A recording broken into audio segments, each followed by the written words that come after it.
Dr. V. Mary Madhuri, Department of Economics, Government Degree College, Kalyan Durgam, Anantapur District. ఈ వీడియోలో micro economics, macro economics, సూక్ష్మ అర్థశాస్త్రము మరియు స్థూల అర్థశాస్త్రములను గురించి, వాటి మధ్య ఉన్నటువంటి తేడాలను గురించి, వాటి యొక్క స్కోప్ మరియు ఇంపార్టెన్స్ అంటే పరిధి, ప్రాముఖ్యతను గురించి మనం ఈ వీడియోలో తెలుసుకుందాము. అర్థశాస్త్రమును అంటే ఎకనామిక్స్ ను మొదటిసారిగా రాగ్నర్ ఫ్రిష్ అనేటువంటి అర్థశాస్త్రవేత్త 1933వ సంవత్సరంలో సూక్ష్మ మరియు స్థూల అర్థశాస్త్రాలుగా విభజించటం జరిగింది. అదే మనం ఇప్పుడు చెప్పుకుంటున్నటువంటి మైక్రో ఎకనామిక్స్ మరియు మ్యాక్రో ఎకనామిక్స్ లు. ఈ రాగ్నర్ ఫ్రిష్ అనేటువంటి అర్థశాస్త్రవేత్త నార్వేకు చెందినటువంటి వ్యక్తి. ఇతనికి 1969వ సంవత్సరంలో ఎకనామిక్స్ లో మొదటి నోబెల్ ప్రైజ్ కూడా రావటం జరిగింది. అంతేకాకుండా ఎకనామెట్రిక్స్ ను కూడా ఎక్కువ వాడుకలోనికి తెచ్చినటువంటి వ్యక్తి ఈ రాగ్నర్ ఫ్రిష్. సూక్ష్మ అర్థశాస్త్రమునకు ఆల్ఫ్రెడ్ మార్షల్ ను పితామహుడిగా చెప్పవచ్చును. ఎందుకంటే సూక్ష్మ అర్థశాస్త్రం అంటే మైక్రో ఎకనామిక్స్ లో చెప్పుకునేటువంటి అనేక అంశాలు ఈ ఆల్ఫ్రెడ్ మార్షల్ తో సంబంధం కలిగినాయి. మనం గమనిస్తే గాని మనం చెప్పుకునేటువంటి డిమాండ్ సూత్రం కానీ, క్షీణోపాంత ప్రయోజన సూత్రం, సమోపాంత ప్రయోజన సూత్రము, లేదంటే మార్కెట్, చాలా సిద్ధాంతాలు మైక్రో ఎకనామిక్స్ లో ఆల్ఫ్రెడ్ మార్షల్ వివరించినవే ఉన్నాయి. అందుకే ఇతనిని సూక్ష్మ అర్థశాస్త్రానికి పితామహుడు అంటారు, అంటే ఫాదర్ ఆఫ్ మైక్రో ఎకనామిక్స్ అని అంటారు. అంతేకాకుండా జేఎస్ మిల్, డేవిడ్ రికార్డో, జేబిసే మొదలైన చాలా మంది అర్థశాస్త్రవేత్తలు ఈ మైక్రో ఎకనామిక్స్ కి ఇంపార్టెన్స్ ఇవ్వడము జరిగింది. సూక్ష్మ అర్థశాస్త్రమును ఇంగ్లీష్ లో మైక్రో ఎకనామిక్స్ అంటారు. ఇది మైక్రోస్ అనే గ్రీకు పదము నుండి వచ్చింది. అంటే అదేదో కంటికి కనిపించలేది అని కాదు, అంటే చిన్నది అని అర్థం, స్మాల్ అని అర్థం. సూక్ష్మ అర్థశాస్త్రమును ధరల సిద్ధాంతం అని కూడా అంటారు. ఎందుకంటే ఈ సూక్ష్మ అర్థశాస్త్రంలో చెప్పుకునేటువంటి అనేక సిద్ధాంతాలు ధరతో సంబంధం కలిగి ఉండటాన్ని మనము గమనించవచ్చును. ఫర్ ఎగ్జాంపుల్ డిమాండ్ సూత్రం తీసుకుందాం. డిమాండ్ సూత్రం ఏం చెప్తుంది? ధరకు డిమాండ్ కు మధ్య గల సంబంధాన్ని తెలియజేస్తుంది. అదే విధంగా వస్తువుల ధరలు ఏ విధంగా నిర్ణయించబడతాయి, ఉత్పత్తి కారకాల ధరలు ఏ విధంగా నిర్ణయించబడతాయి, వివిధ మార్కెట్లలో ధర సమతౌల్యం ఏంటి, మొదలైన అన్ని విషయాలు కూడా ధరతో సంబంధం కలిగి ఉండటం వలన ఈ సూక్ష్మ అర్థశాస్త్రమును ధరల సిద్ధాంతం అని కూడా అంటారు.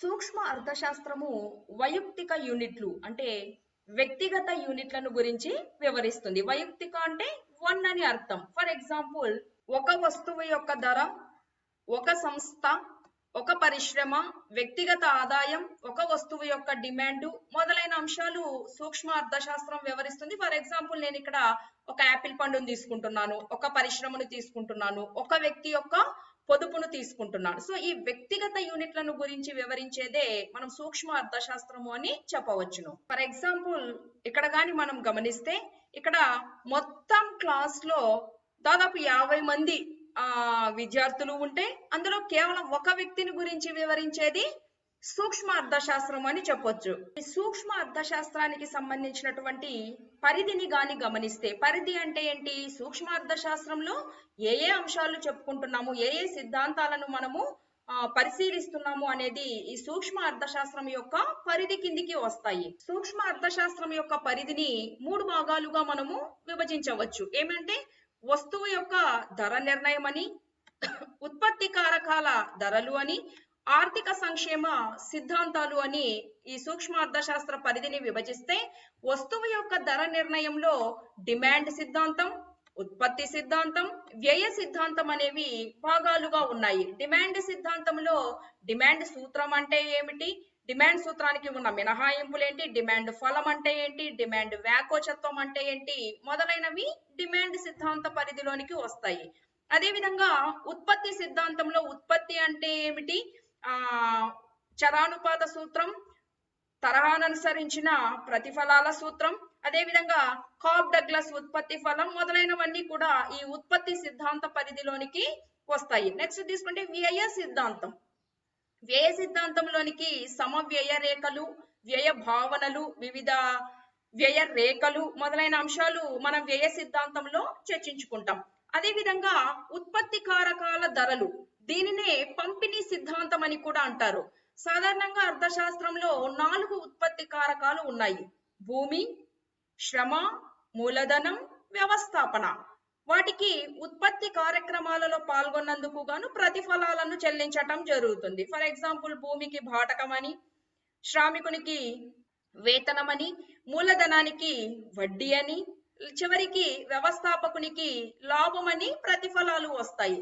ఆ ప్రతిఫలాలకు సంబంధించినటువంటివే ఈ ఉత్పత్తి కారకాల ధరలకు సంబంధించినటువంటి సిద్ధాంతాలు. ఫర్ ఎగ్జాంపుల్ భూమికి బాటకం వస్తుంది.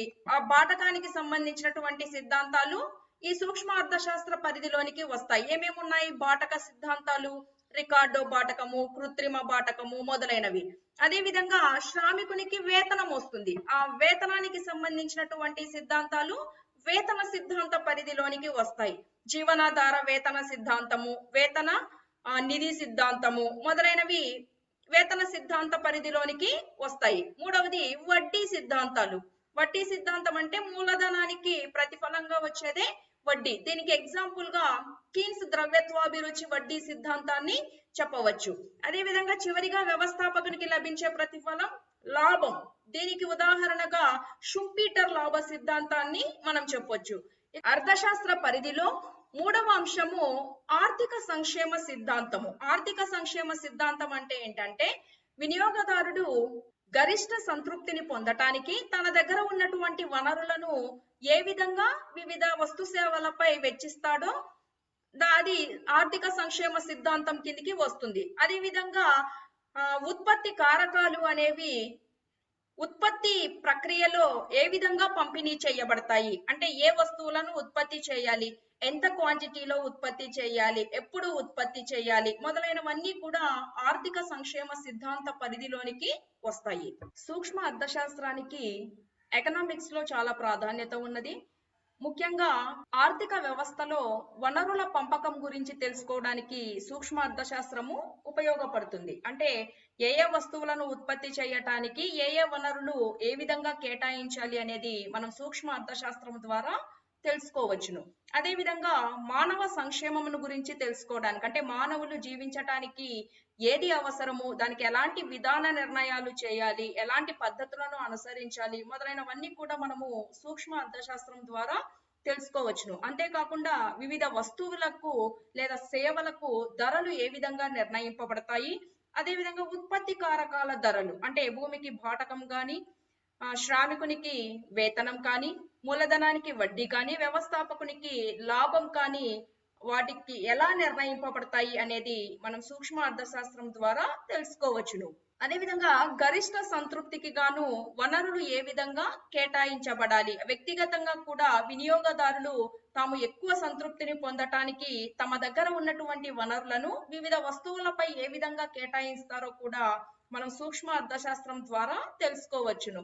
మొత్తం మీద ఆర్థిక సంక్షేమమును పరిశీలించటానికి ఈ సూక్ష్మ అర్థశాస్త్రము ఎంతో ఉపయోగపడుతుంది. ఇంకా స్థూల అర్థశాస్త్రాన్ని మనం గమనిస్తే స్థూల అర్థశాస్త్రానికి జాన్ మెనార్డ్ కీన్స్ ను పితామహునిగా చెప్పవచ్చును. ఎందుకంటే ఈ స్థూల అర్థశాస్త్రంలో చెప్పుకునేటువంటి అనేక సిద్ధాంతాలు కీన్స్ వివరించినవి కావటం వలన ఇతనిని స్థూల అర్థశాస్త్రానికి పితామహుడు అంటే ఫాదర్ ఆఫ్ మ్యాక్రో ఎకనామిక్స్ అని చెప్పవచ్చును.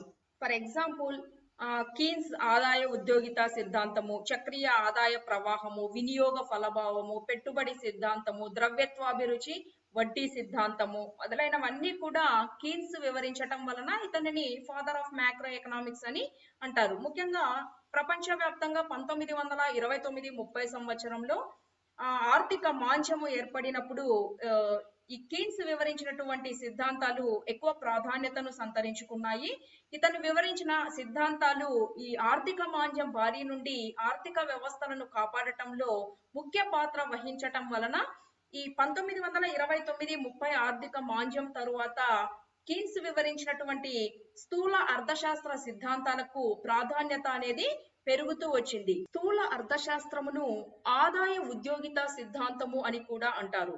ఎందుకంటే స్థూల అర్థశాస్త్రంలో చెప్పుకునేటువంటి అనేక సిద్ధాంతాలు ఆదాయము మరియు ఉద్యోగిత అనే చలాంకాలతో సంబంధం కలిగి ఉండటం వలన ఈ సిద్ధాంతానికి అంటే స్థూల అర్థశాస్త్రానికి ఆదాయ ఉద్యోగిత సిద్ధాంతం అని పేరు వచ్చింది. అంతేకాకుండా దీనిలో చర్చించే అనేక అంశాలు సమిష్టి అంశాలు కావటం వలన ఈ స్థూల అర్థశాస్త్రమును సమిష్టి సిద్ధాంతం అని కూడా అంటారు. స్థూల అర్థశాస్త్రము సూక్ష్మ అర్థశాస్త్రం మాదిరి వ్యక్తిగత యూనిట్లను కాకుండా సంయుక్త యూనిట్లను, సమిష్టి యూనిట్లను గురించి వివరిస్తుంది. ఫర్ ఎగ్జాంపుల్, సమిష్టి డిమాండ్, సమిష్టి సప్లై, సమిష్టి పొదుపు, జాతీయ ఆదాయము. అంటే ఒక వ్యక్తి యొక్క డిమాండ్, ఒక వ్యక్తి యొక్క సప్లై కాకుండా మొత్తం ఎంతమంది వ్యక్తులు ఉన్నారో అందరి యొక్క డిమాండ్ను గురించి, అందరి వ్యక్తుల యొక్క సప్లైను గురించి, అందరి యొక్క పొదుపును గురించి, మొత్తం జాతీయ ఆదాయమును గురించి ఈ స్థూల అర్థశాస్త్రము అనేది వివరిస్తుంది. ఫర్ ఎగ్జాంపుల్, ఇంతకు ముందు మనం క్లాస్ తీసుకున్నాము, క్లాస్ లో 50 మంది స్టూడెంట్స్ ఉన్నారు అనుకున్నాము. కేవలము ఒక వ్యక్తిని గురించే వివరిస్తే అది సూక్ష్మ అర్థశాస్త్రం అని చెప్పుకున్నాము. కానీ స్థూల అర్థశాస్త్రంలో కేవలం ఒక వ్యక్తిని గురించి మాత్రము కాకుండా స్టూడెంట్స్ ఎంత మంది అయితే ఉంటారో అందరి గురించి ఈ స్థూల అర్థశాస్త్రము అనేది వివరిస్తుంది. స్థూల అర్థశాస్త్ర పరిధిని స్థూల ఆర్థిక సిద్ధాంతాలు, స్థూల ఆర్థిక విధానాలు అని 2 రకాలుగా వర్గీకరించవచ్చును. స్థూల ఆర్థిక సిద్ధాంతాలలో జాతీయ ఆదాయము అంటే, జాతీయ ఆదాయం అంటే ఏంటి, వివిధ భావనలు, దానిని ఎలా కొలుస్తారు మొదలైన అంశాలు దీని పరిధి కిందికి వస్తాయి.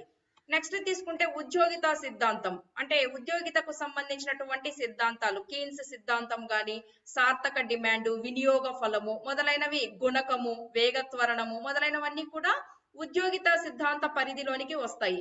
నెక్స్ట్ ది ద్రవ్యం. ద్రవ్యం అంటే ఏంటి, ద్రవ్యం యొక్క రకాలు ఏంటి, ద్రవ్యం యొక్క విధులు ఏంటి మొదలైనవి దీని పరిధి కింద చెప్పొచ్చు. అదేవిధంగా ఆర్థిక వ్యవస్థలో సాధారణంగా ధరల స్థాయి ఎంత ఉంది అనేది కూడా మనం స్థూల అర్థశాస్త్ర పరిధిలోనికే చెప్పుకుంటాము. అంతర్జాతీయ అర్థశాస్త్రానికి సంబంధించినటువంటి వివిధ సిద్ధాంతాలు, అదేవిధంగా ఆర్థిక వృద్ధి అభివృద్ధికి సంబంధించినటువంటి సిద్ధాంతాలు కూడా ఈ స్థూల అర్థశాస్త్ర పరిధిలోనికే వస్తాయి. అవేవి రాగ్నార్క్ సిద్ధాంతం కానీ, రొజెస్టైన్ రోడాన్ సిద్ధాంతము, హారెడ్ అండ్ డోమర్ మోడలు, ఇవన్నీ కూడా ఆర్థిక వృద్ధి అభివృద్ధికి సంబంధించినటువంటి సిద్ధాంతాలు.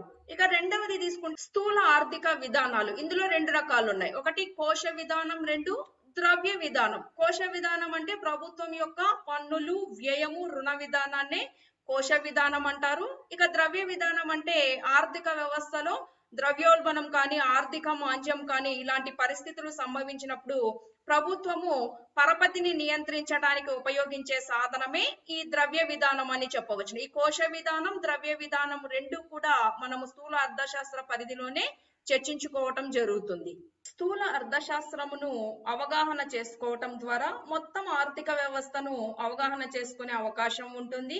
ముఖ్యంగా దేశంలో ఆదాయం ఏ విధంగా ఉంది, ప్రజల యొక్క తలసరి ఆదాయం ఏ విధంగా ఉంది, మొత్తం జాతీయ ఆదాయం ఏ విధంగా ఉంది, ఏవైనా పేదరిక నిరుద్యోగ సమస్యలు ఉన్నాయా, ఉంటే ఎలాంటి చర్యలను ప్రభుత్వం తీసుకోవాలి, దేశ జనాభా ఎంత ఉంది, అందులో స్త్రీ పురుష జనాభా ఎంత, దేశ జనాభా ఏమన్నా ఆర్థికాభివృద్ధికి ఆటంకముగా ఉందా, దానికి ఎలాంటి పద్ధతులను ప్రభుత్వం అవలంబించాలి, మన దేశం ఇతర దేశాలతో చేసేటువంటి వ్యాపారము అంటే విదేశీ వ్యాపారము ఎలా కొనసాగుతుంది, విదేశీ చెల్లింపుల శేషం ఏ విధంగా ఉంది, విదేశీ మారక ద్రవ్యం ఏ విధంగా ఉంది, అందులో రెవెన్యూ ఖాతా అంటే ఏంటి, మూలధన ఖాతా అంటే ఏంటి మొదలైన అన్ని అంశాలు అంటే ఆర్థిక వ్యవస్థకు సంబంధించినటువంటి ప్రతి ఒక్క అంశమును గురించి కూడా సమిష్టిగా తెలుసుకోవడానికి, సమిష్టిగా అవగాహన కల్పించుకోవడానికి ఈ స్థూల అర్థశాస్త్రము అనేది ఉపయోగపడుతుంది. అర్థశాస్త్రంలో సూక్ష్మ అర్థశాస్త్రానికి, స్థూల అర్థశాస్త్రానికి రెండిటికి సమాన ప్రాధాన్యత ఉంది.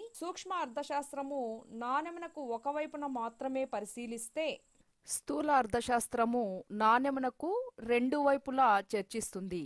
ఒక క్లాస్లో మొత్తం స్టూడెంట్స్ యొక్క పాస్ పర్సెంటేజ్ను కానీ లేకపోతే ఫెయిల్ పర్సెంటేజ్ను కానీ తెలుసుకోవటము స్థూల అర్థశాస్త్ర పరిధిలోనికి వస్తుంది. అలా కాకుండా కొంతమంది స్టూడెంట్స్ ఫెయిల్ అవ్వటం జరుగుతుంది. అట్లాంటప్పుడు ఒక్కొక్క స్టూడెంట్ను పరిగణలోనికి తీసుకొని మనము ఆ ఒక్క స్టూడెంట్ దేంట్లో ఫెయిల్ అయ్యాడు, లేకపోతే ఎందుకు ఫెయిల్ అయ్యాడు మొదలైన అంశాలను మనము పరిశీలించాల్సి ఉంటుంది. ఆ పరిశీలనకు మనకు సూక్ష్మ అర్థశాస్త్రం అవసరం అవుతుంది. కాబట్టి ఎకనామిక్స్లో సూక్ష్మ అర్థశాస్త్రానికి, స్థూల అర్థశాస్త్రానికి రెండింటికి సమాన ప్రాధాన్యత ఉందని మనం చెప్పుకోవచ్చు. ఈ వీడియో కానీ మీకు నచ్చితే లైక్ చేయండి, షేర్ చేయండి. మరిన్ని వీడియోస్ కోసం నా ఛానల్ ని సబ్స్క్రైబ్ చేయండి. Thank you.